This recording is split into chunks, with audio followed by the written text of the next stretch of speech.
So I wanted to record something talking about the mind's belief in control and how it's completely a belief that leads to all of our struggling. The thing is, control is entirely unnecessary. We don't need to control life. We don't need to control external circumstances. We don't need to control the people around us. We certainly can't and don't need to control the past and the future, which is so obvious. But it's hilarious how the mind creates so many thoughts around, well, eventually it stops doing that, mostly, but thoughts around how circumstances should have played out differently in the past. It's bizarre, right? There's no control in the past or the future, and actually in the present. But the thing is, why do we believe there's control? If you ask the average person, they would most likely believe that there is control. And I've spoken about this many times before, but it all comes down to what we've learned to try to not feel, what we've learned to avoid feeling. And it's repressed emotions, right? It's sensations that the mind has labeled, and literally the labeling of the sensations is what pushes us up into our head. So like something happens in life, and then the conditioned beliefs we have push us into the mind where there's a false sense of control, an imagined world of control where there's an individual who can act upon external circumstances entirely in reaction to not wanting to feel something in experience, right? And at the root of it is probably the experience of helplessness, because that's what control is in direct response to, right?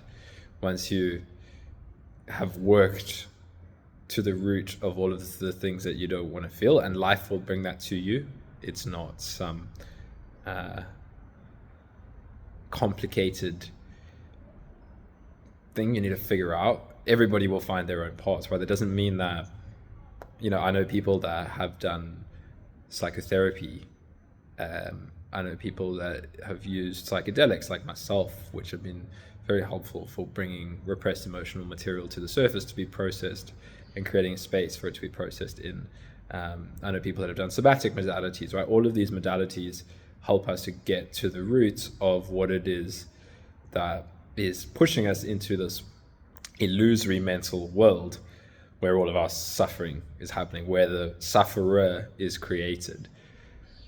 And the beautiful thing is that control is not necessary. There's no need to live in that world, but most people don't want to hear that, and that's fine, right? Because the thing is, you're only going to release that world when it becomes so uncomfortable, right? This is why supposed tragedy and crisis in life and disruption is so powerful, because it disrupts that false sense of control, right? It's so obvious when something doesn't go your way. Life, the reason it's so uncomfortable is because life is showing to you you're not in control. But then we're have like cognitive dissonance where we don't want to acknowledge that, right? We have opposing kind of contradictory viewpoints there, where the mind believes it's in control and life is saying no, you're not, and then we feel tension, right? Because those beliefs are being challenged.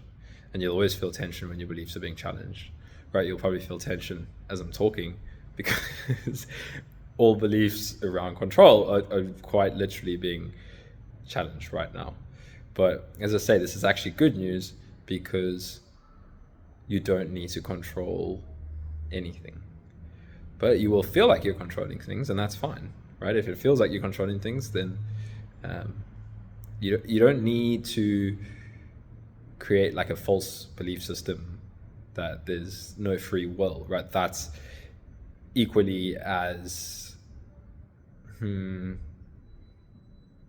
not helpful, right? It's actually can be quite harmful. I went through a phase where, because you've still got so much repressed emotional material, and then, maybe you get certain insight, but like not the full insight, but you get a taste, or you hear a message that seems to make a bit of sense around no self, no free will. And then because you're struggling, right, you're carrying pain and repressed emotional material, to be told that there's nothing that you can do about it is not very helpful, and it isn't true. So that's the thing. When it feels like there's still control, that's fine. But knowing that there is no true control is a relief, because it opens the doorway to a completely different way of navigating life. A doorway into trust and surrender, right? But if you fully believe that you need to control your life and where it's going and your external circumstances and everybody around you, you're not going to trust and surrender. So, that's why I say take this as an invitation. But if it still feels like there's decisions to make, then it is still, whoa, the lighting changed. It is still fine to live that way, right? And it's, things just start to change, I guess. That's what I can say from my own experience, that eventually the illusion of control starts to dissipate more and more through life events, right? Through life continuously showing that it knows better than you, right? That's the beauty of it. That's why control is unnecessary, because you can resist life and then you will struggle, right? So this invitation into surrender, into trust, into letting go, the more that you can orient towards this, the more that you will taste this, and then it kind of becomes this positive feedback cycle where you let go and life shows you that that's what you needed to do. But there's so much, so you can understand this, you can grasp it, but it takes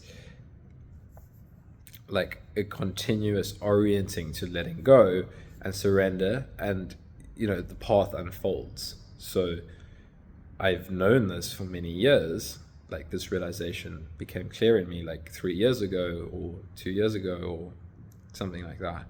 And then it unfolds as you let go more and more into life, right? So then kind of the ups and downs of daily life will show you where there's still beliefs around control, or where there's still a tendency to seek control in response to some external circumstances, right? And that is the beauty of it, right? That life will continue to open you up. There is no greater teacher than the entirety of your life. That's the beautiful thing of it, right? There's nothing. Every experience is coming to you with something, with some beautiful gift. But it's not a beautiful gift to the personal mind. Sometimes it is, sometimes it isn't. The personal mind will be dissolved by life. And you don't need to fight the personal mind. You don't need to destroy the personal mind. You just need to be willing to let go into life. Let the personal mind be continuously broken down by life, but you don't need to fight it. You can love it, right? This is the thing. You'll see parts of yourself that just need love, right? It's beautiful. There's parts of you that truly just need to be accepted, allowed, encompassed. And there's parts of you, personal egoic parts of you, that will be destroyed, dissolved, right? This is the beauty of it. Every time that life has broken me down, it's been freedom on the other side. But it doesn't mean it's not fucking intense. It can be incredibly intense. But you can just get through it, right? This is the beautiful thing of people talking about their experiences on this path, is that it is a invitation to know that things work out, right? This is the beautiful thing of all the people that I've followed: Angelo DeLulo, Frank Yang, Matt Garrett, Michael Singer. It's an inspiration to see there's many, and there's hundreds of, well, I was going to say hundreds of thousands, I don't know, but there's thousands of masters and awakened people from years and decades before that have walked this path as well. So you're not alone in doing this. You know that you can keep letting go, and that life always is bringing you what you need, and it's unfolding as it needs to, even if the personal mind, and especially if the personal mind is being challenged, if the personal belief system is resisting. That's the beauty in life's intelligence over the kind of perceived individual's intelligence. So this is an invitation to surrender where you can, to orient towards letting go. And if you make that your orientation, you're not going to be perfect. But if that's your orientation, then things will open up. So good luck and much love.